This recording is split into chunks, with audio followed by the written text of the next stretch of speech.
mature audiences only. If you have any homicidal or suicidal feelings, please consult a doctor before listening to this program. Of course, we've got the one and only Jenny McCartney in the booth, the social media goddess herself, pushing those buttons, making the show go again today.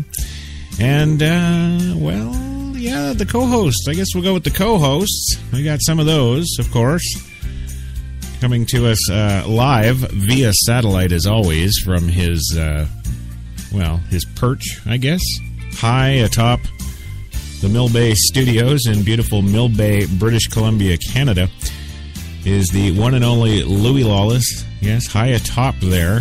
Are you there, Louis? You know how to spell my last name on the check, right? It's Louis Lawless. Yes, we got that. Don't worry. Oh, can we cuss? Can I cuss as I always do on the show? Now you go right ahead, sir. We've got you covered. It's about fucking time. Move on. All right. And also joining us from his wonderful, beautiful, stately, I must say, apartment in Manhattan here in the big city is the one, the only, what's his name again? Oh, yes, Gilbert Godfrey. Are you ready, sir? What the fuck? Huh? Okay. I'm ready. Good. All right. Yes. All right, Gilbert Godfrey joining us from his lovely home here in the city. And also joining us is, of course, the one, the only George Takei, all the way from his home in Los Angeles, California. George, thank you for coming. I think it's a treat to be here talking with you. Yeah. There you go, and thank you. That's awesome. Well, is this thing on? Uh-huh. Yeah. It's on. Is this on? Is this on? I can't tap it. I would tap it, but I won't do that. So. There you go. Well. Right. Only one, Meeps. That's us. The only one, HTLA Radio 1 New York, and you're here and you're listening. And this is Straight Talk. And, yeah, we've got 90 minutes of springtime in the city stories for you tonight. And, lots of social injustice stories. I'm in the mood for ranting. We said we weren't going to do a rant show, but here we are. And it's going to turn into a rant show. It is, yes. I can't help but be angry about the stories. You know, there's just too much to be excited about. And everybody's got to bring us down with all this stuff. Stupidity. That's right. And, well, we'll talk about that, too, because we've got a great show coming up for you that we've got in development for a little while now. And we're going to launch that Wednesday, and we'll talk about that a bit later. That's pretty exciting. That's called The Spotlight with Kate and Crush. Absolutely. And tonight, a bit of a free-for-all. We're going to tear it up for you on tonight's Straight Talk. Everything from the day's events to some politics goodiness and the struggle, of course, to maintain home and work. We'll get into it all tonight. Professional businesswomen that I talk to, they do the work, but it's just the corporate work, and they think that's enough because, damn it, I've just put 12 hours a day in today in my job, and right. They feel deserving of something else, not to come home and take care of the kids, and not to come home and take care of the husband, and not to come home and take care of anything else. Right. It's time for them to kick their feet up now and go hit the bars and relax or something because they've earned it. Right. And I'm here to say that as a man, we do that all the time. We always have. We go out and work our full-time jobs or more. Right. And we come home and we're still expected to be the dad. We're still expected to help the kids with the homework. We're still expected to have activities and stuff with our family and have that interaction and put that time in. Sure. Maybe that's why we get 100% of our pay instead of 70% of our pay. Right. Right. Well, you're not... Well, in the tradition now, men are also expected to do half the housework and half of all that stuff, whereas it used to just be before, you know, the garbages and the lawns and all that stuff that you do, the man stuff, you know. So, yes, and unfortunately, in some cases, in a great majority of the households now, more often than not, the women are working, and, you know, I have so many, you know, friends that I know that their husbands take care of the kids and drop the kids at school and do the school activities and do the projects and wash the clothes and do Yes, but with that comes the dreaded beta male, because there's not a single one of those men that I have met that I would look up to in battle. No, of course not. And this is to our thinking, you know, to our thinking. And while it took us years, and Well, it took us years in practice. It was an ideology that we shared from the moment that we met anyway. Yeah. The whole, that was our vision for what the ideal family was. Well, there you go. It's our ideal vision for what that family is. Yes, we know all about family here at HTLA Radio 1, of course, because we are one. There you go. Good morning, good afternoon, good evening, whatever it may be to you. To us, it's 3 p.m. Eastern in New York City. And it's Friday. Yeah, so that could only mean one thing. It's your coffee and cigarettes for this Friday, the 17th of April, 2015. Where it is, 67 degrees in Central Park right now, and cloudy, but it's, 67 degrees. Yeah. Lots of good stuff on the show for you today. But what, you might ask? Yes, what is it he's going to talk about today? Well, today on the big show, we'll tell you about the Tulsa deputy that says the killing was a mistake, and the millions of bees released after a truck overturns on the interstate. Also, we've got Obama news, of course. What kind of show would we be without Obama news? What's the idiot doing today? Well, Obama says to Senate, enough. Call Loretta Lynch for a vote, damn it, I'm done arguing. To which they responded, we didn't know you were arguing, but there it is, right there. Well, that's all gone on today. We'll also tell you about the Army. Yes, the U.S. Army and their overall morale being so low, despite a 6-year and $287 million optimism program. Yes, and we also got the mom that live tweets criticism of her son's sex ed class. Yes, all that and so much more on today's show. So, hey, come on down, grab a cup, have a seat, light one up. Ladies and gentlemen, it is most definitely coffee time.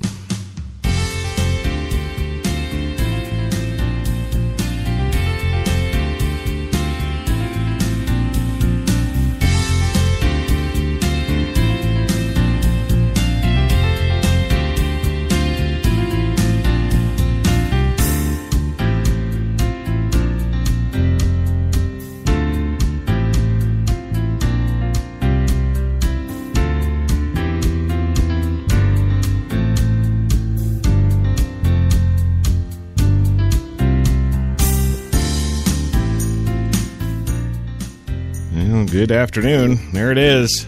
Right there, the good afternoon theme. Okay, not so much. No. Well, never mind. It's all okay. We're all here. It's 67 outside, not a care in the world. And hey, it's Friday. It's the weekend, isn't it? Yes, it is. Well, pushing the buttons for me today on the show and making that beautiful PreSonus broadcast mixer sing is, of course, the one and only former social media goddess herself, Jenny McCartney, in the booth, pushing those buttons, making us go today.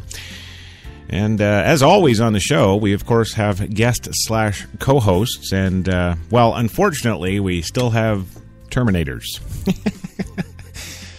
Yes. Apparently, Arnold phoned HTLA Corporate and complained.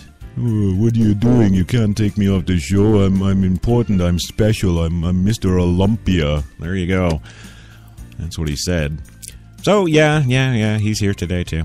But first, the man who is always here and always right behind everything he says is the one, the only, Louis Lawless, all the way from Mill Bay Studios in beautiful Mill Bay, British Columbia, Canada. Louis, give me something different today. Are you there? Yeah. You know why, Chris? Because you're such a control freak, you don't want anyone to tell you what to do. Really? Is that... Yeah? You think so, huh? No, I don't. Well, that is definitely something new. There you go. It's about fucking time. Move on. All right, well, moving on, of course. Joining us from about 8 blocks down the road here in beautiful Manhattan is, of course, the one, the only, just $2 just aren't enough. Yes, Mr. Gilbert Gottfried, are you ready, sir? I'm ready. Yeah, just a simple yes is good. Yes. There you go. Yes. Okay. And, of course, joining us from his tiny little office stuck in the side of his crappy little house. Yes. In that dumpy neighborhood of Malibu, California. Is the morally corrupt actor and former governor of California. Yeah. Yes, Governor Schwarzenegger with, I'm sure, something so damned important to say, for sure. Yeah. Well, I think whenever you do greater things, it's unusual. It's strange. It's weird. I mean, you know, there are very few people in the world that does what you do. If you would have told your parents when you were a kid, that's what I want to do, I'm sure your parents would have said, I mean, I don't know your parents, but I mean, they would have said, you know, honey, why don't you just go to school and relax? Yeah, well, you don't know my parents, and you never will, weirdo. Knowing you, you'll end up having sex with them. Yes. I'm not going to complain about it, right? No, of course not. They get f***ing crazy because all of a sudden nobody loves them. Yeah, that could be it. Is that what it is, Arnold? Nobody loves you? I think maybe. Yeah. Yeah, see? Yes. There you go. Yes. That's what I'm talking about. Right there. Nobody loves them. When you say that, you get away with it. If I would say that, it would be all over the place. Yeah. They would most definitely send you away for some kind of mental help. Yeah. Oh, yes, they would. Yes, so, yeah, I guess I can't fire him. He's here. Yes. And, Yeah. nothing I'm going to be able to do about it except, I don't know, maybe, you know what I'll do? I'll let him talk more. Surely one of the things he'll say will get, you know, HTLA corporate pissed enough to fire him. You know. Go ahead, Arnold. Lay something on us that's really, I don't know, profound. I think you need that in order to be successful, in order to really be extraordinary in the profession that you do. You need what? Well, let me tell you something. It's all crazy. Mm-hmm. Yeah. Okay, keep going. Let us know how you really feel. Well, I think that it's a very difficult thing to answer because, in a way, even the day when I won the 7th Mr. Olympia title, I felt like, you know, I was not in great shape. Yeah, you're not, and we don't care how you feel. Yes. No. Well, moving on today. Sorry, got to do that. Got to move on. And, of course, contractually, we are legally, yes, obligated to Mr. Godfrey. Yeah, you keep chuckling there, buddy. Yes. Just... Well, in light of the new film coming out, yes, Problem Child, they're making a brand new one because Lord knows we didn't get enough with the first three.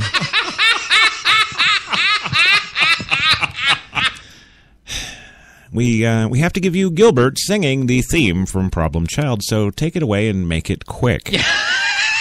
All right, just do that. Na na na na na, ba ma ma ma ma ma ma. Oh yeah. Who wants to grow up? Who wants responsibility? Oh no, not me. Who wants to show up and work until you're 93? Now everybody says you're running wild. The teacher's calling you a problem. Ooh. Thanks.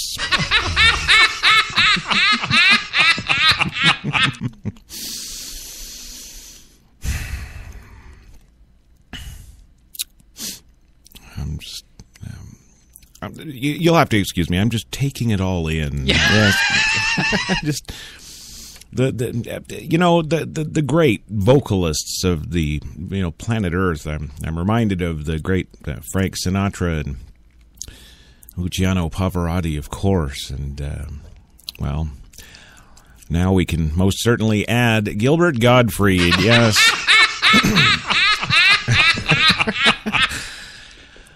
Oh, let's not go there. Yes. Yeah, let's just no. No, we're not going to go there. Well, moving on, our first story today brings us to Tulsa, Oklahoma, where the Tulsa deputy says killing was a mistake. Yes, the 73-year-old Tulsa volunteer deputy, of course, who killed an unarmed man when he mistook his gun for his taser, told the Today Show that he's stunned that he took someone's life. Speaking publicly for the first time, Robert Bates told the NBC morning show Friday that he doesn't know how he made such a mistake. He said each weapon that he carries has a laser sight that indicates the intended target. I saw the light and I squeezed the trigger and then realized I dropped the gun, he said. This was not an intentional thing. I had no desire to ever take anyone's life. He apologized to the family of Eric Harris, 44, the man he shot during an April 2nd undercover operation. Bates has been charged with second-degree manslaughter for shooting Harris. He is free on $25,000 bail. Now, Bates, surrounded by family and supporters during the interview with Matt Lauer today, said he is typically behind the scenes during sting operations. I've been involved in several hundreds of these cases. I do cleanup when they're done. I take notes. I take photographs. That's my job, he said. Well, Bates said he was parked several blocks away from where the sting was taking place, but when Harris, the suspect, bolted from the officers at the scene, he headed towards Bates. Video of the encounter shows Harris in a car trying to sell a gun to an undercover deputy and then running when deputies tried to arrest him. The video shows a physical struggle, and then a shot is heard before Bates says, "I shot him. I'm sorry." Bates also vehemently denied the Tulsa World Report that he was not properly trained. The newspaper reported that while state records show Bates has clocked a required nearly 300 hours of training since 2008, supervisors at the Tulsa County Sheriff's Office were told to falsify the records. Bates says he's written proof that he is certified to be on the streets as a reserve deputy. An insurance executive, Bates has donated cars and other equipment to the sheriff's office and donated to the re-election campaign of Sheriff Stanley Glanz. His attorney, Clark Brewster, dismissed the credibility of anonymous sources used by the Tulsa World. So there you go. That's the whole story there. See, there was no laughing, no joking, no nothing. We just gave you the story straight there. Yeah. Who gives a 73-year-old a gun? I just want to know, because I don't care if he's logged 3,000 hours of training since 2008. Yes. He can't. And what the hell is he doing on Sting? 73. They retire at 65. Well, they do. I'm not even kidding. So there's a reason for that. The body isn't as quick as it used to be. You sometimes poop and. Yeah, it's just I don't know. And in this day and age where the police are under so much scrutiny for all their racism and everything else, I guess they did it so that they weren't perceived as an ageist police force. Yes. Oh, we got two guys working in traffic that are 91. Yeah. Yes, we don't discriminate at all. Yes. No. I don't know what the hell that is, but that's what it is. They get crazy because all of a sudden nobody loves them. Yeah. Yeah. Do you think he was still working the police force there because nobody loved him? Yeah, I don't know. Well, moving on to a real important story now. Yes. Of course, the big sting. Yes, and not the sting from the 73-year-old. No, we're talking about a real sting, as in millions of bees loose after a truck overturns on the interstate in Linwood, Washington. Yeah, a semi-truck carrying millions of bees overturned on northbound Interstate 5 near the I-405 Friday morning, shutting down 2 lanes of traffic. The truck driver said it happened after he blew a tire. That's a hell of a set of lips on the truck driver. Yeah.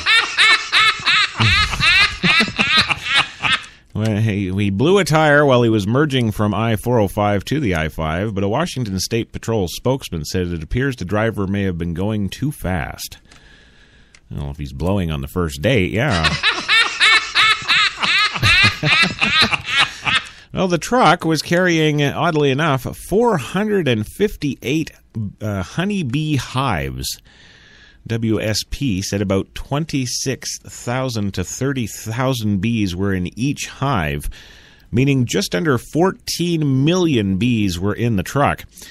Many of the bees were killed in the accident, apparently, and an effort is being made to save as many of the remaining bees as possible. Officials said the bees were relaxed before dawn, but it is clear that they were becoming much more active as the sun came up. And after you slam them into...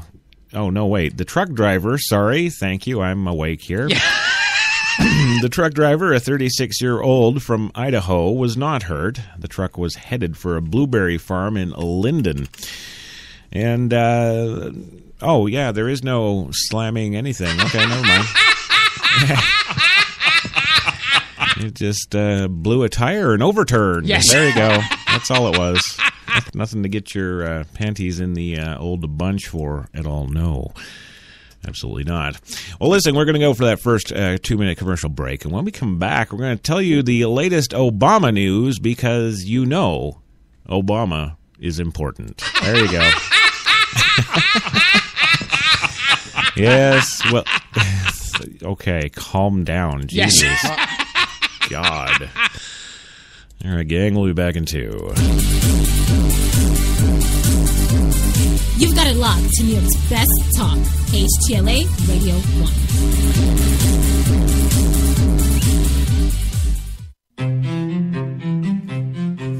1. What if there was a coffee that was sourced from some of the world's most renowned growing regions? Abundant with rich, fertile soil. What if this coffee was picked at the perfect moment, then packed meticulously and shipped carefully to be roasted under the watchful eye of coffee masters? What if it was expertly blended, ground, and sealed, ensuring maximum flavor and freshness, then brewed in small batches and always served fresh within 20 minutes, just the way you like it? Now, what if this coffee just happened to be the coffee you already know and love? Tim Hortons. Always fresh. Always great tasting coffee. Man, I've been to a lot of places over these past 50 years. Seen the whole true north strong and free. 'Cause I've been everywhere, man. I've been everywhere. I've been to Cooksville, Stouffville, Bainesville, Bowmanville, Bonnieville, Unionville, Oakville, Dunville, Brockville, Boucherville, Melville, Drummondville, Kentville, Grenville, Morinville, Maryville, Parksville, Stephenville, Sackville, Spring Hill, Westville, Walkerville, hanging on a windowsill. Hey! He said, wow, that's a lot of places. I said, hang on, there's more. I've been to Monton, Picton, Shannon, Vernon, Stellarton, Hamilton, Nipigon, Nobleton, Yorkton, Brighton, Bolton, Beaverton, Brandon, Edmonton, Walkerton, Wyerton, Granby, Miramichi, Charlottetown, Burnaby, Yellowknife, Whitehorse, Corner Brook, Nunavut. I've been everywhere, man. I've been everywhere, man. I crossed the prairies bare, man. I breathed the mountain air. I've traveled, I've done my share, man. I've been everywhere, man. Check it out. Ottawa, Wawa, Mattawa, Chippewa, Moose Jaw, Oshawa. Some said the U.S. has lost its innovative power. We said America is lighting the way as the innovation nation.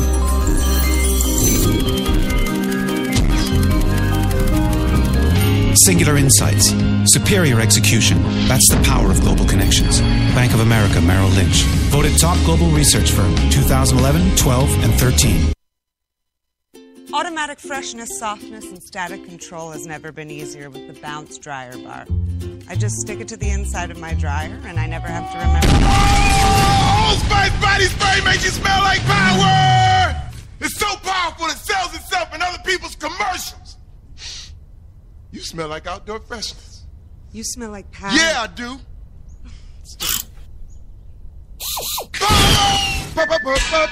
Power.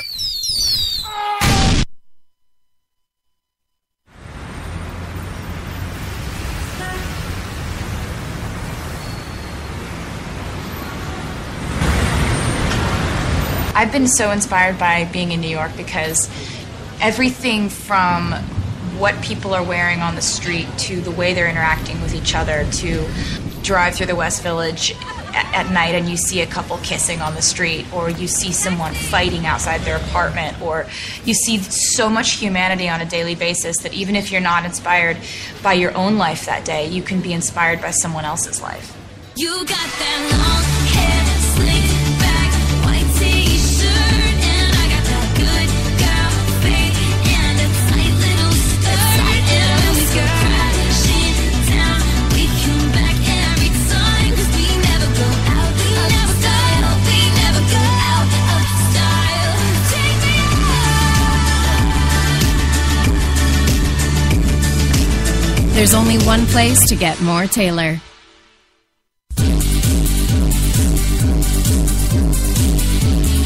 We're New York's best talk radio, HTLA Radio 1.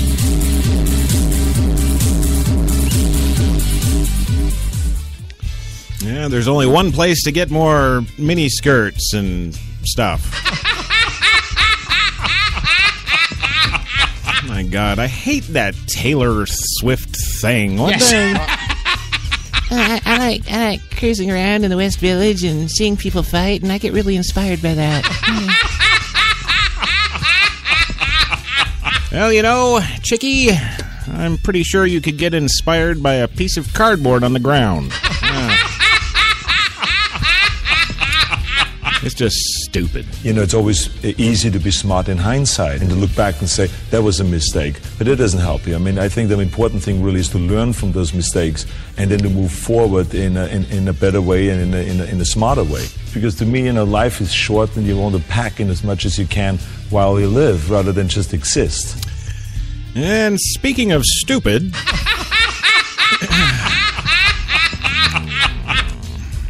We're 5 steps away from winning the Academy Award. Yeah, you didn't. And we did. Nope. No, and that's of course why you're here, Louie, because you epically failed. Yes. Yes. It's about fucking time. Move on. Yeah. All right, well, welcome back to the big show. Your coffee and cigarettes, HTLA Radio 1, New York's best talk. Your Friday Frappuccino for this Friday, the 17th of April, 2015. 68 now in Central Park. Yes, it's still cloudy, but hey, it's almost 70, damn it. Yeah, well, when you deal with, you know, I think it was, 6 months of -0 temperatures? Yes. You know, 6 months. That's nothing to piss around with. That's pretty serious stuff. Of course, this show is brought to you by the fine folks at Tim Hortons, New York City, now with 8 fine locations in the city to serve your coffee and baked goods needs right there. Tim Hortons, always fresh. There you go. I'm out of breath. Somebody help me.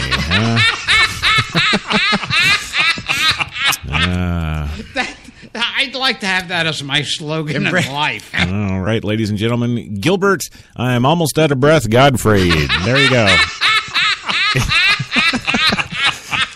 Whatever floats your boat. It's all good with me because, you know, now it's time for the part of the show where we go to our, it seems, never-ending Obama news. Yes, and of course the headline today is Obama to Senate. Enough. Call Loretta Lynch for a vote. There you go. Yes, the man with conviction oozing out of his underwear. Yes. Yes. Today in Washington, President Obama implored the Senate to approve his nominee for Attorney General Friday, calling Loretta Lynch's confirmation process crazy and embarrassing. What are we doing here, Obama said in a tone that once animated and exasperated. There's no reason for it. Nobody can describe a reason for it beyond political gamesmanship in the Senate on an issue that's completely unrelated to her, Obama said. You've let me fill my cabinet with nothing but Muslims. What's the... Well, what's the problem here? Yes. Well, he went on to say, and I have to say, there are times where the dysfunction in the Senate just goes too damn far. Oh, yes, it does. Well, the Lynch nomination is bogged down in a debate over a human trafficking bill. The Senate Republican leaders say they will vote on Lynch after the Democrats lift their objections to the bill. Oh, see, they're pulling an Iran. That's what it is. Well, you know, you lift your sanctions here, and then we will talk. Yes. There we go. I guess, you know, look at that. You know, Senate's learning a thing or two from the extremist Muslims. There we go. And that makes my heart feel all warm and bubbly. Yes.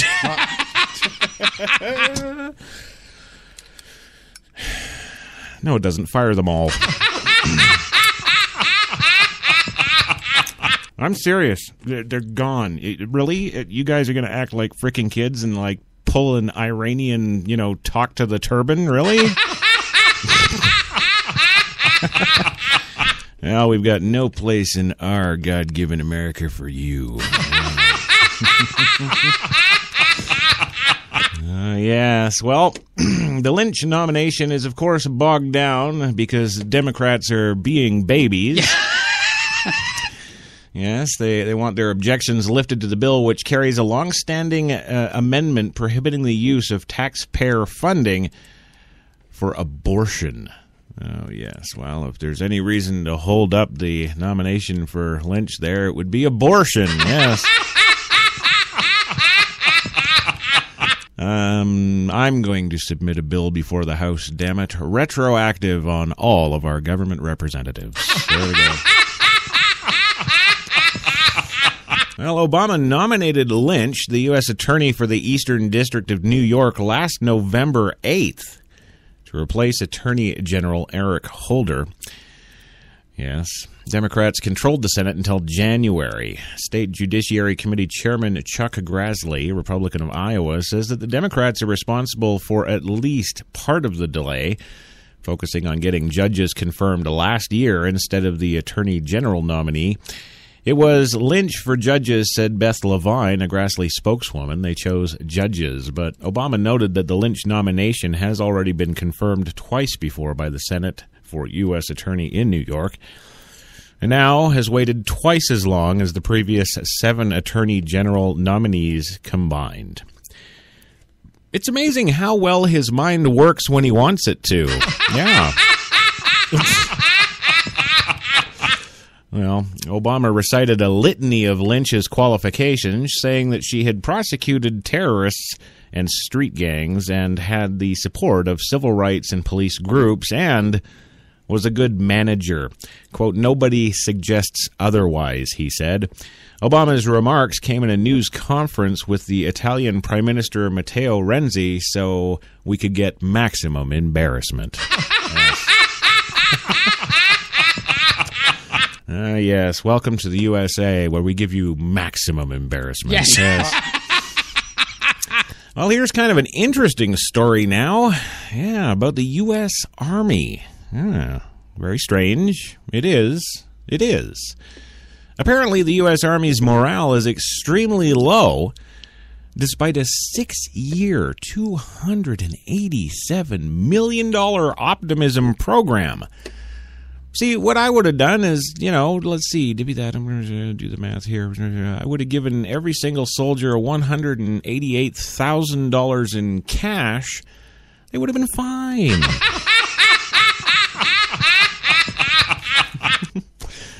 But no, we have to have these little feel-good courses. Yes. Well, there's not a serviceman out there that couldn't do with $180,000, I'm telling you. Yes. Yeah. Like you'd know, idiot. Yeah, you're a real fighting man there. Arnold Strong. You know, I mean, to me, I always was the kind of guy that enjoyed working out 5 hours a day. But when I walk out of the gym, that's it. And I wanted to play. I wanted to have a good time. With your fat Spanish maid. Yeah. Yes. Yeah, there you go. All right. Well, all I can do is hope that little retarded Spanish boy takes you for everything you're worth. Well, more than half of some 770,000 soldiers are pessimistic about their future in the military. Oh, could be because they're letting women and homosexuals in there. Well, come on. No, I'm being serious. It's probably that. Yes. You got all these manly men, and they're getting in their M1A1 Abrams, and we're going to go in there and we're going to kick some ass. Oh, hold up a minute. I'm the new tank driver. Yeah, well, just think about it for a minute. You know, that new, what is it, the Brad Pitt movie there, Fury. Now, leave Brad Pitt there, okay? Let's just... Yes. Okay, and just work with me here for a second. Yeah. Shut up, Arnold. You couldn't work with anybody if your life depended on it. But okay, so you got the cast of Fury, okay, and you got Brad Pitt, and you got the cameras, and we're rolling, and it's all manly and macho and everything, okay, right? Yes. You with me so far? Okay, right. Now, stop production. I'm the director. I'm stopping production. Firing every actor I've got, aside from Brad Pitt, because he's my money man. Yes. Right?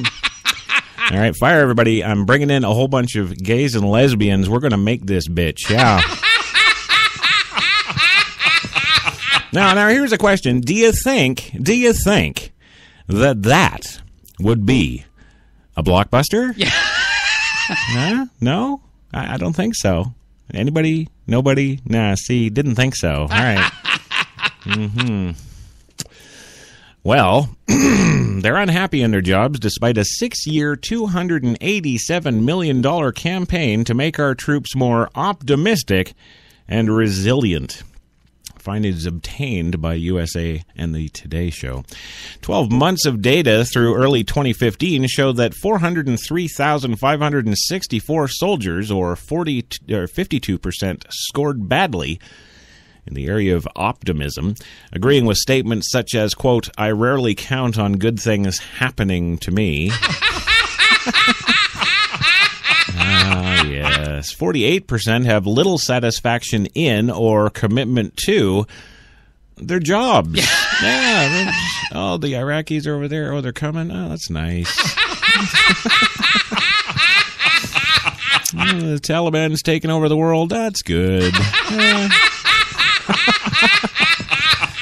Well, the results stem from resiliency assessments that soldiers were required to take every year. In 2014, for the first time, the Army pulled data from those assessments to help commanders actually gauge the physical and mental health of their troops. The effort produced startlingly negative results. In addition to a low optimism and job satisfaction factor, more than half reported poor nutrition and sleep, and only 14% said that they're eating right and getting enough rest. The Army began a program of positive psychology back in 2009 in the midst of 2 wars, and as suicide and mental illness were hugely on the rise. To measure the resiliency, the Army created a confidential online questionnaire that all soldiers, including the National Guard Reserve, must fill out once a year. Last year, Army scientists applied formulas to gauge service-wide morale based on the assessments. The results demonstrate the positive psychology, quote, has not had much of an impact in terms of overall health. Well, this says David Rudd, the president of the University of Memphis, who served on a scientific panel critical of the resiliency program. The Army offered contradictory responses to the findings obtained by USA Today. Sharon Saunders, chief of the Army Resiliency Directorate, Feel good, people. Yes. that produced the data, initially disavowed the results, saying, quote, I've sat and looked at your numbers for quite some time, and our team can't figure out how your numbers came about, she said in an interview in March. However, when USA Today provided her the supporting Army documents this week, her office acknowledged the data, but said the formulas used to produce them were obsolete.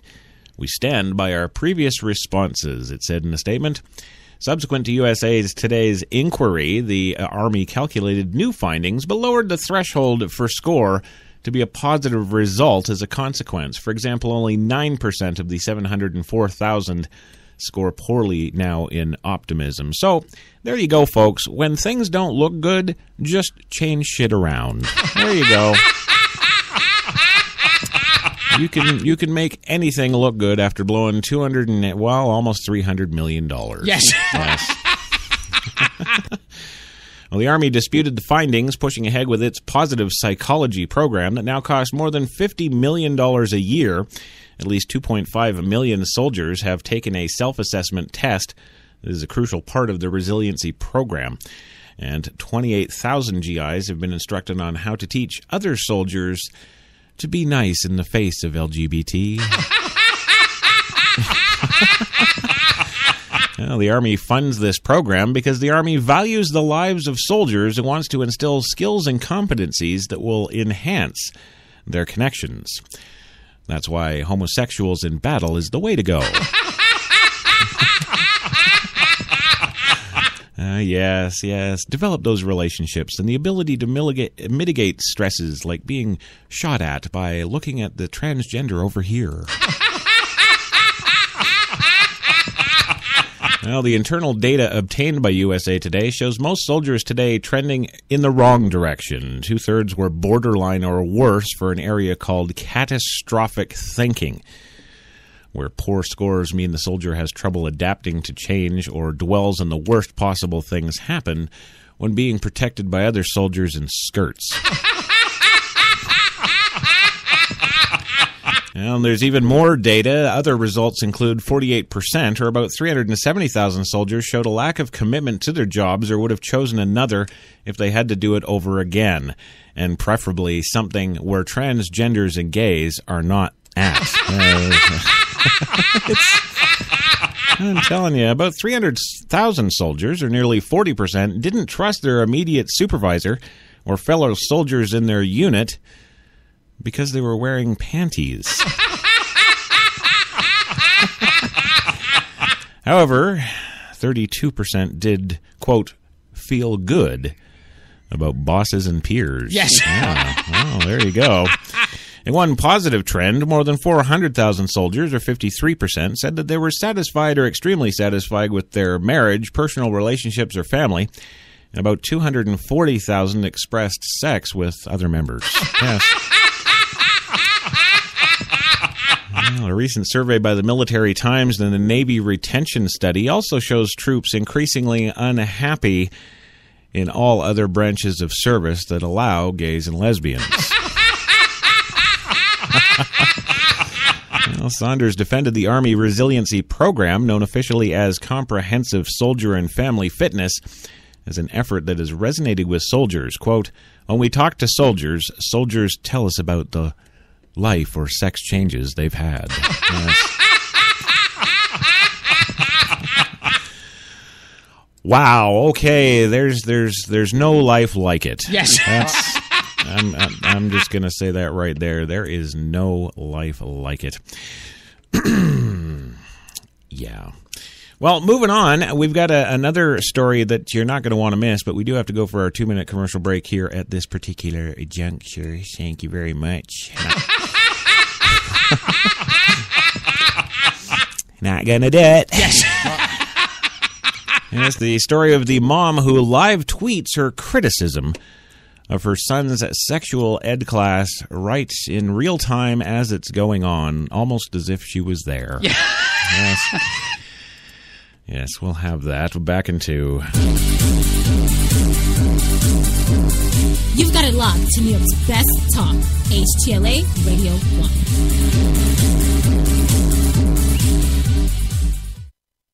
Man, I've been to a lot of places over these past 50 years. Seen the whole true north strong and free. 'Cause I've been everywhere, man.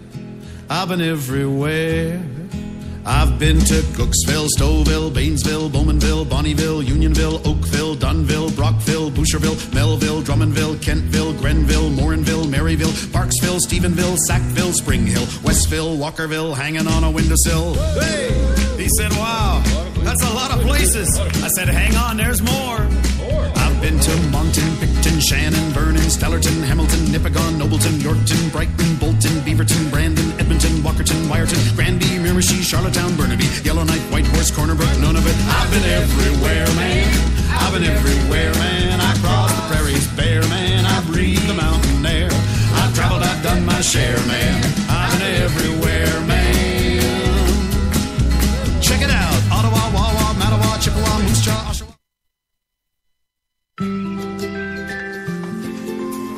It could be 7 in the morning. Or 10 at night. In Chilliwack, BC. Or St. Peter's, Nova Scotia. It could be Michelle. Or Mark. Or Jen.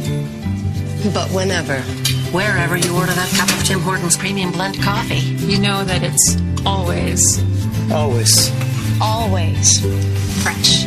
From Newfoundland and Labrador to Vancouver Island, Tim Hortons, a coffee all our own. When we arrived at our hotel in New York, the porter was so incredibly careless with our bags. And the room they gave us, it was beautiful. A broom closet. But the worst part was the shower. My wife drying herself with the Egyptian cotton towels. Shower curtain defined that whole vacation for her. Don't just visit New York. Visit TripAdvisor New York. With millions of reviews, a visit to TripAdvisor makes any destination better. Some said the U.S. has lost its innovative power. We said America is lighting the way as the innovation nation.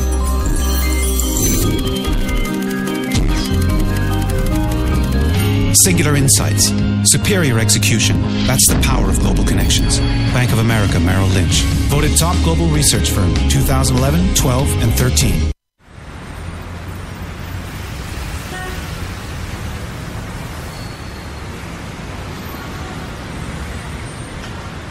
I've been so inspired by being in New York because everything from what people are wearing on the street to the way they're interacting with each other, to drive through the West Village at night and you see a couple kissing on the street, or you see someone fighting outside their apartment, or you see so much humanity on a daily basis that even if you're not inspired by your own life that day, you can be inspired by someone else's life. You got that long hair, slick back, white t-shirt, and I got that good girl face and a tight little skirt. And when we go crashing down, we come back every time, 'cause we never go out, we never style, we never go out of style. Take me out. There's only one place to get more Taylor.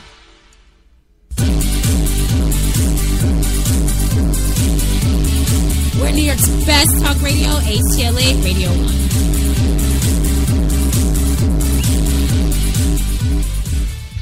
Well, first of all, you have to understand my mentality. I love feeling like an outsider. I never want to be one of a million. If I wanted to be one of a million, I would have never got the body that I got. Yeah, you know what? Nobody cares about your mentality. You know. And to be quite frank with you, sir, no one asked you to talk. Yes. No. So you just stay there and suck on your big stogie or something. I've been on enough radio shows to know that in the middle of an answer, the guy is like checking the boards and looking over notes and talking to other people. Yes. Yeah. See? Now you're impressed. Yeah. Don't. No, I'm not. Don't push it. The music is fantastic. Oh, you got to hear it. I think we can hear it, Louis. Yeah? Yes. Yeah. Welcome back on the big show today, your Friday Frappacino, HTLA Radio 1, New York's best talk, your coffee and cigarettes today, 3:44 in the PM right now, 69 degrees in Central Park, and it's cloudy, but I don't care. Yes. No, it's fine. It's just nice to go outside and not, freeze to death. Yeah, About fucking time. Move on. Yes. All right. Well, welcome back. And, before the break, we were telling you about the mom who live tweets criticism about her son's sex ed class. Well, a parent sat on her son's high school sex ed class and live tweeted criticism of the abstinence-focused lesson. Yes, you must refrain from being educated sexually. Yes. Don't you dare. Yes. Yes, and any young boys in class who get a boner during this will, of course, be sent to the principal's office for a severe butt caning. Yes. Well, her tweets gained attention online and have started a broader conversation about abstinence education. Yes, the whole lesson here is sex is part of a terrible lifestyle. Yeah. She says it causes all kinds of things. It's a gateway to drugs. Oh, and sex is also responsible for unemployment. Yes. And indeed, she says it's to be blamed for many of those failing to finish high school. Now, sex is all part of that disaster, says. Says and Alice Dreger, an author and historian at Northwestern University School of Medicine, and this is what she tweeted during this class. Dreger visited the Michigan classroom at East Lansing High School at her son's request. She told the USA Today network via the phone he was frustrated by what they were teaching and he wanted me to see it for myself. One of her tweets reads, "The whole lesson here is sex is part of a terrible lifestyle, drugs, unemployment, failure to finish school. Sex is all part of the disaster." Well, Dreger found his concerns to be valid because the teachers linked sex to purely negative consequences and used a shame-based approach, she said. "I feel like raising my hand and saying, can I tell my sexual history, which involves a lot of pleasure before and during and after marriage," she said. The lesson would also leave girls who had already had sex feeling shameful or unwanted, she said. Quote, "You'll find a good girl if you find one that says no." If she says no, that's the one you want.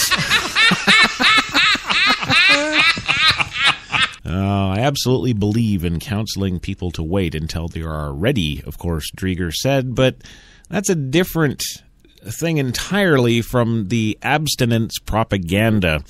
East Lansing High School principal Colby Fletcher issued a statement today saying abstinence is only a portion of the overall sex education program. Judy Putnam from the Lansing State Journal replied that the abstinence-based instruction teaches that abstinence is the only way to be completely safe. But the curriculum also reviews contraception choices. There we go.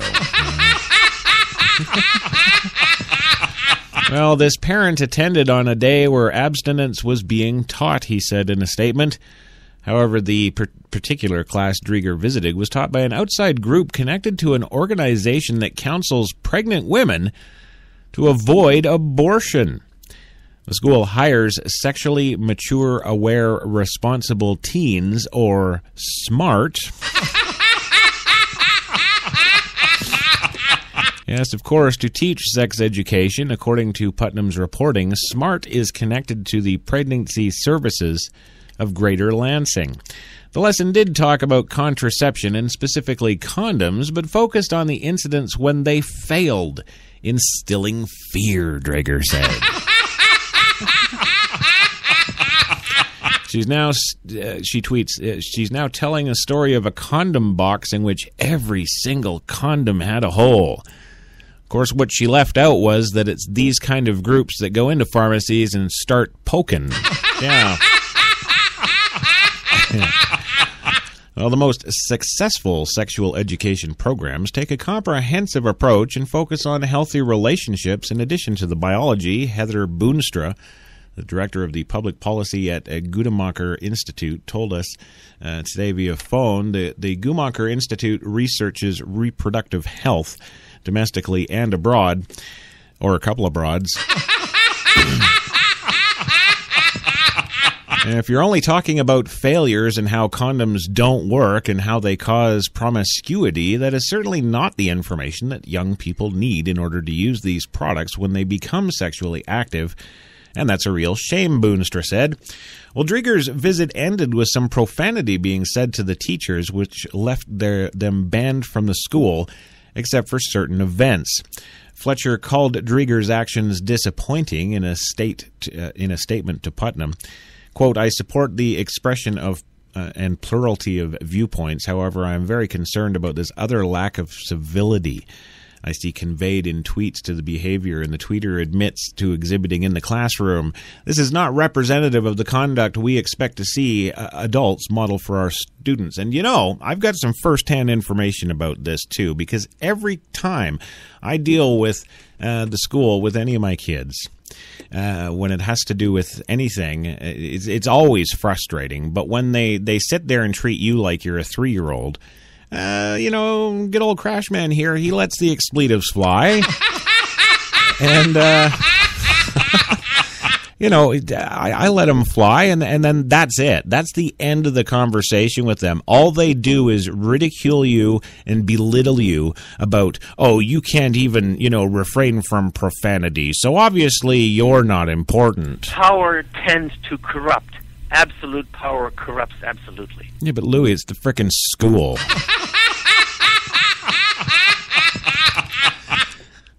Well, Drieger told USA Today Network that she does not regret using the language, but she does regret that it gave the principal a reason to say that she was inappropriate.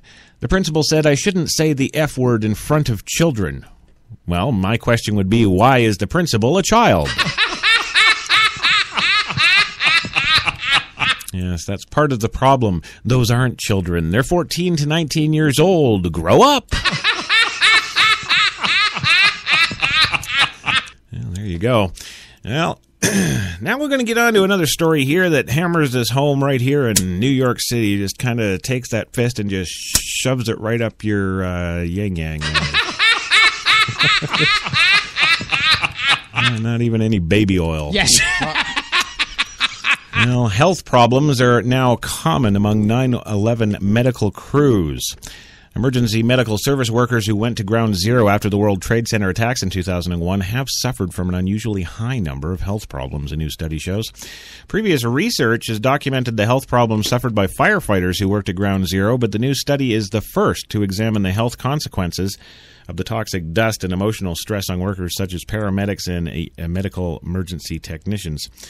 Compared with emergency medical workers who didn't serve at the World Trade Center, those who responded on the morning of September 11th, 2001 are 7 times more likely to have had symptoms of post-traumatic stress disorder since the attacks.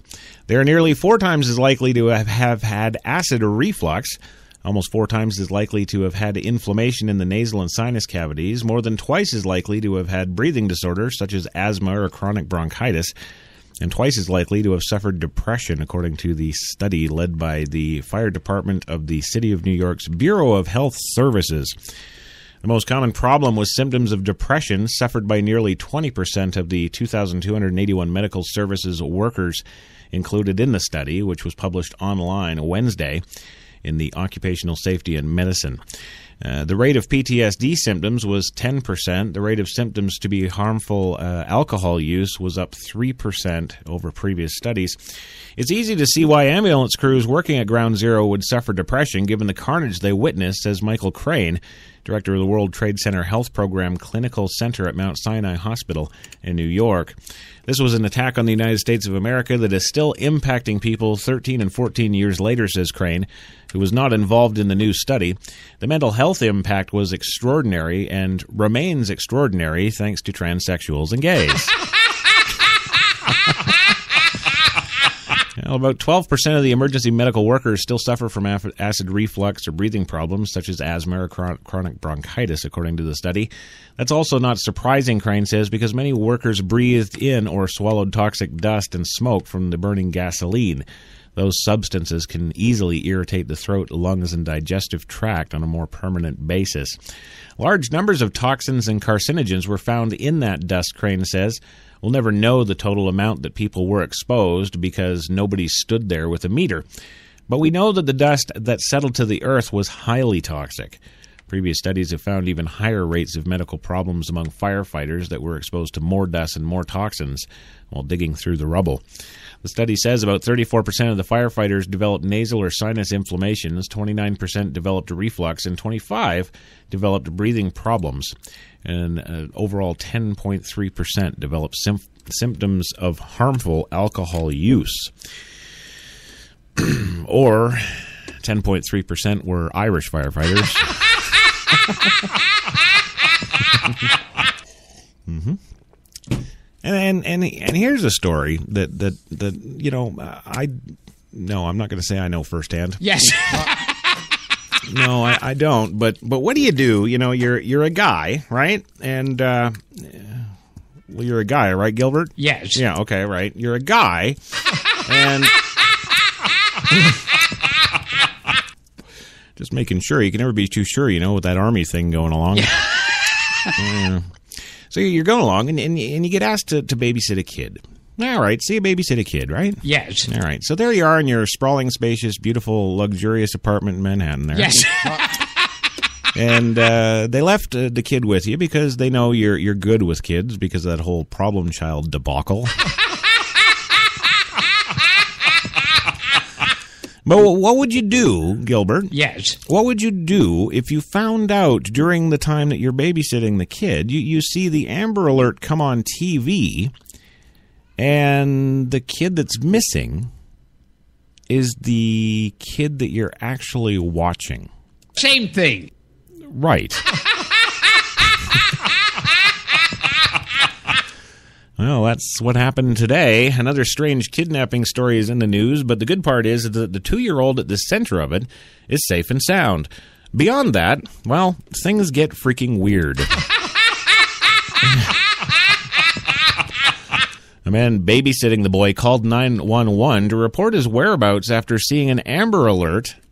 Well, here's the key developments. On Tuesday, police say that Alyssa Chang, 46, and Ven Gien, 65, kidnapped toddler Ronnie Tran and his mother from their home in Des Moines, Washington. Chang is the girlfriend of the boy's father, and Gien is the paternal grandmother. This report comes to us from ABC News. Now, the babysitter, after the boy's mother was tased and tied up in the garage, she would eventually escape on her own, says the Seattle Times. Police say Chang brought the boy to her brother's home in Renton and innocently asked him to babysit. The brother, John Trong, tells Como TV that he didn't know anything was amiss until the next morning when he saw the Amber Alert. The surprise. There I am eating my breakfast and checking my Facebook, and all of a sudden I see this Amber Alert for this child, he says, and it looks like this child in my bed. Yeah. And I'm like, oh my God, what's going on? He called police, who soon tracked down his sister and Gien. Both face felony charges. The bottom line here is that there's a lot of family dynamics involved, says a police official. As far as why, we can only speculate. That's all there is. There you go. That's really good. USA Today, they throw up a great story and they give you like a tenth of it and then say that's it. Well, another weird and wonderful story. Yes. Is a woman on the hunt for her birth mother actually finds her at work. Yes, when Ohio's health department released birth records last month for those who adopted over a year period of more than 3 decades, a spokesman called it a chance for people to possibly reconnect with some siblings or their birth parents. WYTV reported at the time for one Youngstown woman, both her birth mother and sister were much closer than anyone could have guessed. Lasagna Mitchell Clark, 38, had been working with her mother for 4 years before the two found out about it, ABC News reports. Her sister, one of 3, Mitchell Clark, learned that she works at the same company, Infocision. The path to discovery began Monday when Mitchell Clark's birth record arrived in the mail. She learned that her mother's name was Francine Simmons, no relation to Gene Simmons. And she looked up Simmons on, of course, Facebook. Yes, which ultimately revealed that the workplace of the mother. There you go. Yes. There's Francine that works at my job. She works in volunteer recruitment, and she works at the front desk, she tells WYTV.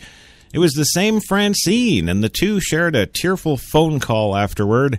They would come in contact around the building during events such as our corporate summer cookouts, says a rep for the company, which has put out an exclamation point-filled press release about the news.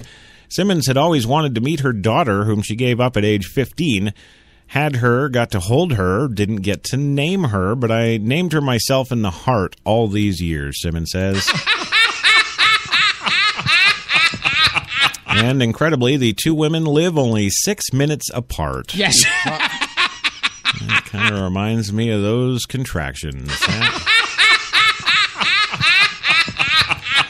Well, there's some serious school news here today, and we're getting to it. Yes. And no, it's not me bending the principal of my daughter's school over and giving them a Padlin. Which, by the way, Miss Principal there, if you're listening, that invitation is open. Yes. Well, in Bloomfield Hills, Michigan, Oakland County prosecutor today, Jessica Cooper, was clear about why she filed petitions recommending charges be levied against 2 boys who were videotaped repeatedly calling a 13-year-old classmate the N-word. Well, now, I don't know if the victim here was really black. Yes. But if he was, he should have been like, aight, and punched him out. This running away to mommy and levying charges is the pansy's way out. Well, I had to, said Cooper, who was elected in 2008 and 6 months later was visiting schools with her staff to teach kids how to stay out of trouble. Yes, if the courts choose not to pursue it, I know I've done something, Cooper said. You can't stand by and do nothing. Well, actually, it's exactly what you do. Watch them punch each other out. It's what you do. God damn it, it's what you do. Yes.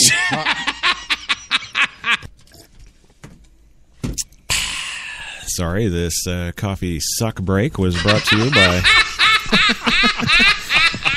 It's the fine folks at Tim Hortons, New York City, who will not call you the N-word. Yes. Well, children have been kidding, taunting, and haranguing each other since the beginning of schooling. Well, no, actually, the beginning of time. Yes. So what kind of school incident would move a county prosecutor to recommend a felony charge against one child and a misdemeanor against another? It was an incident of harassment so horrible that I'm not even kidding. You know, everybody out there needs to get jobs. Yes. It's spawned a series of anti-hate rallies at Bloomfield Middle School. It led to a campaign on Twitter and resulted in a community meeting at the end of the month. The incident began last month right after some University of Oklahoma fraternity members were, of course, yelling their racial chants in a videotape seen by the nation. The next day, 2 classmates taunted the boy, asking him about the videotape and telling black jokes like that they'd found online. There you go. See, so now I'm going to submit here that this isn't entirely the children's fault. Clearly, they see the Oklahoma University frat boys and girls doing it, think it's okay. But again, let's be clear, they wouldn't have known about it unless the PCers had done all the bullshitting about it.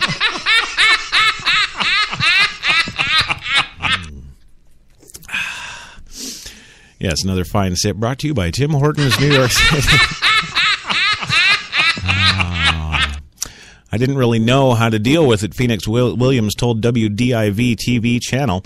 It's tough to hear. I wondered, where's the teacher? Yeah. Well, on March 13th, while on a bus field trip, a classmate asked Phoenix how he felt about the N-word. Williams said the two students took Phoenix's hat and threw it around and repeatedly called him a racial slur. Later, another boy offered another boy a piece of candy to call Phoenix the slur. There you go. So they're bribing each other now to keep it going. Yeah. Well, Phoenix decided to record the bullying and taunting because he's a little frickin' pansy. I was scared taking my phone out, he recounted. All right, bitch, this is it. I'm taking my phone out. Y'all gonna be superstars on the YouTube. Yeah. Well, he did record the encounter, gave it to his mother, who gave it to the principal, who gave it to the police, who gave it to Fisher-Price, And Fisher-Price responded with a statement saying they will be making a Kick the N-Word Boy. Yes, doll. And that is how 20 seconds of horror wound up on the desk of Cooper. Yes. Cooper has spent so many hours every week trying to get young people not to do exactly what these ones did by putting out videos of them doing exactly what they did. Well, how do kids not understand how horrible and wrong these types of things are, she asked. I've been in the schools since I've been here as a prosecutor, and I've spent a lot of time in the schools, and we talk about not just a computer bullying, but physical bullying, and in every presentation I give around our country, we will always talk about ethnic intimidation and how wrong it is and how hurtful it is. And yeah, Miss Prosecutor, how about you just do your effing job? Well, quote, it's a form of bullying, probably the worst form, she said, adding that she could not discuss any interaction with the two bullies or discuss what should happen in their particular case beyond what her petitions say. But watch the video. It's something the court needs to take jurisdiction of to make sure it never happens again. That's my opinion. That's why I issued it, so it never happens again.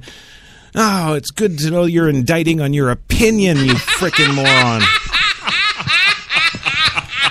Now, what happens now is that the court can treat her petitions one of an amazing 6 ways. Yes. And number 1, the judge can actually accept the laughable petitions.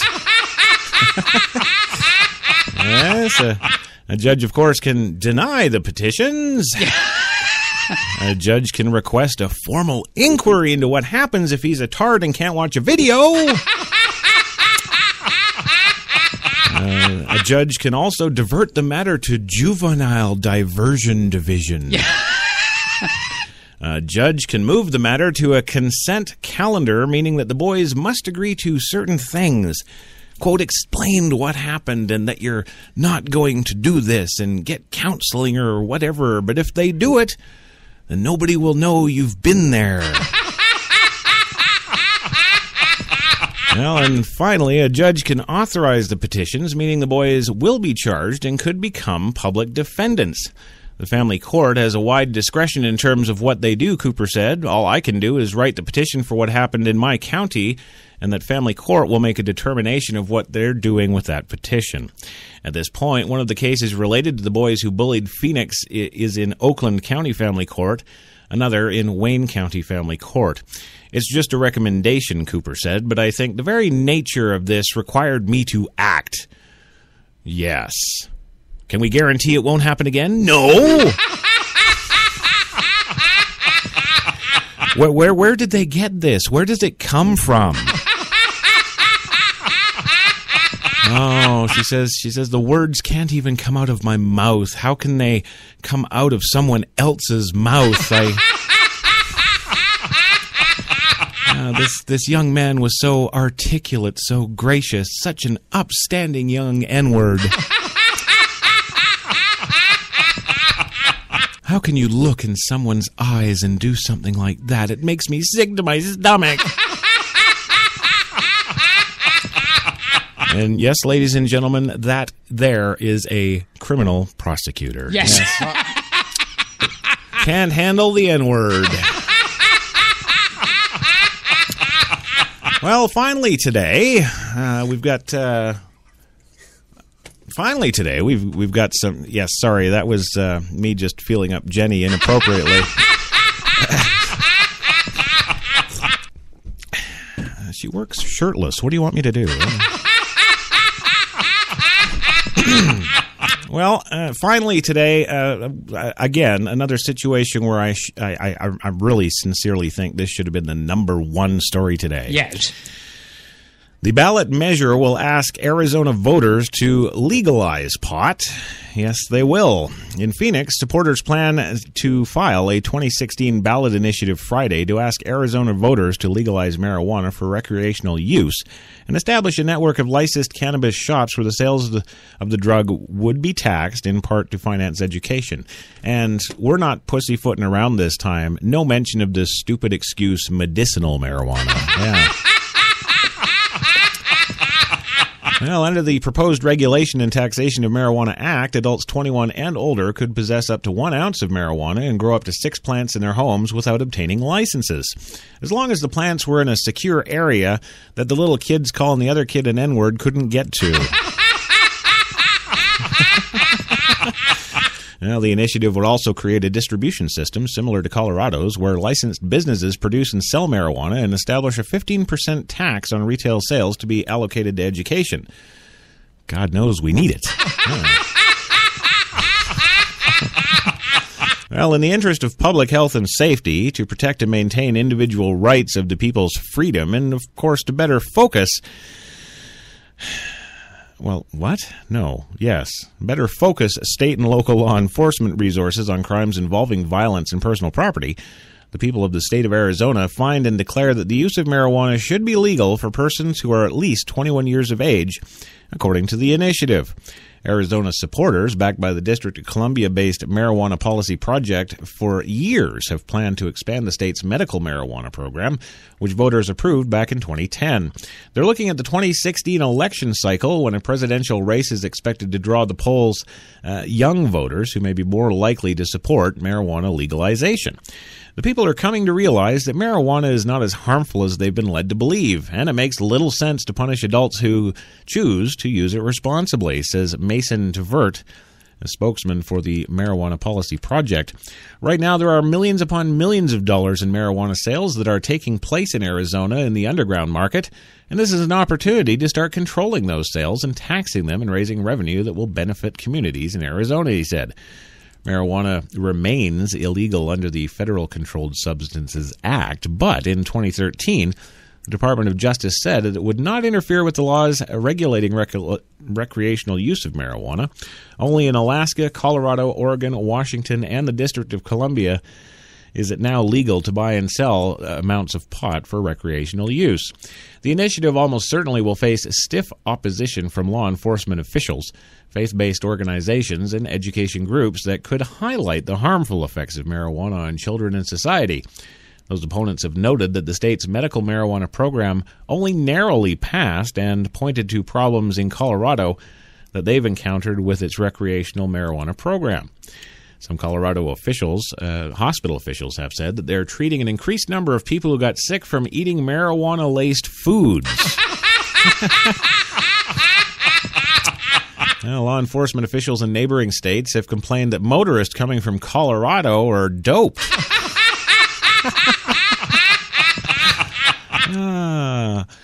Well, Yavapai County Attorney Sheila Polk, a critic of marijuana legalization, has joined forces with anti-drug advocates to oppose pro-marijuana initiatives and to inform the public about the science of today's marijuana.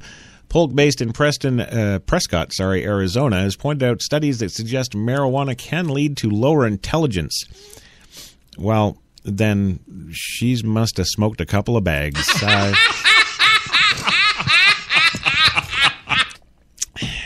Lower intelligence. Jesus Christ. Yeah. Well, on its website, Arizonans for Responsible Drug Policy said it hopes to attract financial support to stand up against those who wish to legalize other dangerous substances without regard to the lifelong effects of our children. Well, back in 2016, way back in 2016. Yes, all those years ago. Yes. In the 2016 Arizona initiative, language driving while impaired by marijuana would remain illegal, as would consuming marijuana in public or selling or giving the drug to anyone younger than 21. Taxation of the program would pay the state's cost of implementing and enforcing the initiative. 40% of the taxes on marijuana would be directed directly to the Department of Education for construction, maintenance, and operating cost, including teacher compensation. Well, I'm with you on everything except as far as the teacher compensation goes, I would put a clause in there that you have to have competent teachers. Yeah. Any discussion of words like compensation has to go with competent. Sorry. Yes. In my book, another 40% would be set aside for full-day kindergarten programs. And 20% would go to the Department of Health Services for unspecified fun uses. Well, it depends on the year. It could be genetic experiments on monkeys. Yes. Other years, it's for golf trips for the doctors. Well, the initiative's language would prohibit the tax from flowing into the state's general fund, which would allow it to spend for other purposes. The state health department, which oversees the medical marijuana program, would relinquish that role to the new Department of Marijuana Licenses and Control. The governor would appoint a director of that department. And a 7-member marijuana commission would set program rules and approve and deny licenses. The initiative limits the number of marijuana shops, about 150 until 2021, and then the number would increase if the department determines a need. Existing medical marijuana dispensaries in good standing would be granted licenses to sell, manufacture, and distribute marijuana for retail use.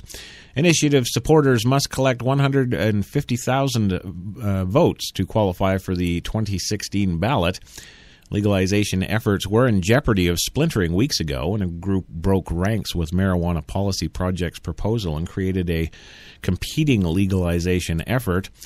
In recent days, the groups come together to conceptually agree on language, says Gina Berman, a medical director at the local medical marijuana dispensary who recently left Marijuana Policy Project's legalization effort to start another. On Thursday, she said she is now conceptually on the same page with her rival. And that's the good thing about marijuana, you see. If you guys are fighting amongst yourselves over the marijuana bill, just smoke a bag and you'll all get along. Everything will be okay. Yes. Yeah. Well, ladies and gentlemen of the jury, it is that time. I want to thank HTLA Radio 1 New York, of course, for having us on. Check out all the shows, HTLARadio1.com. That's the number one, just like us. Also, many thanks to Tim Hortons, New York City, for putting up with our insane BS. I don't know. I guess we must be sending you a lot of folks for coffee. Yes. Because you should have dropped us like a hot potato weeks ago. Yeah. And also thanks to my number one man, the one, the only, Louis Lawless. Thank you very much for being here, yo. Oh, my God, he's becoming black. I like it. Do a little rap there. Well, what are you going to do, Louis, when you're living out here? You just got to do it, you know? Also, thank you, of course, to Gilbert Gottfried, who took up, again, about 60 minutes with laughing.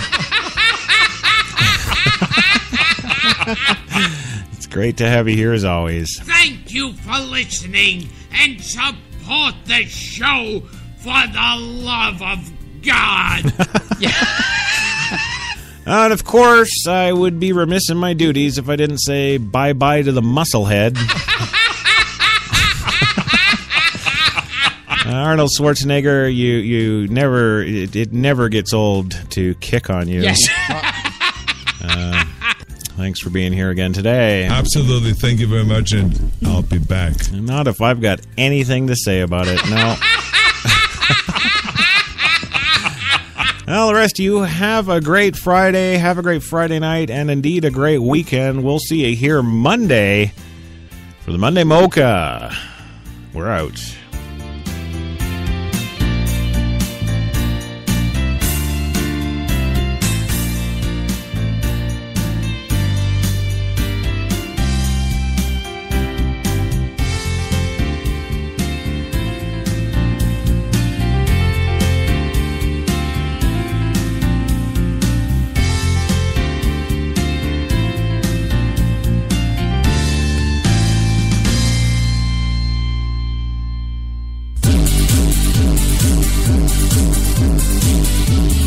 We're New York's best talk radio, HTLA Radio 1.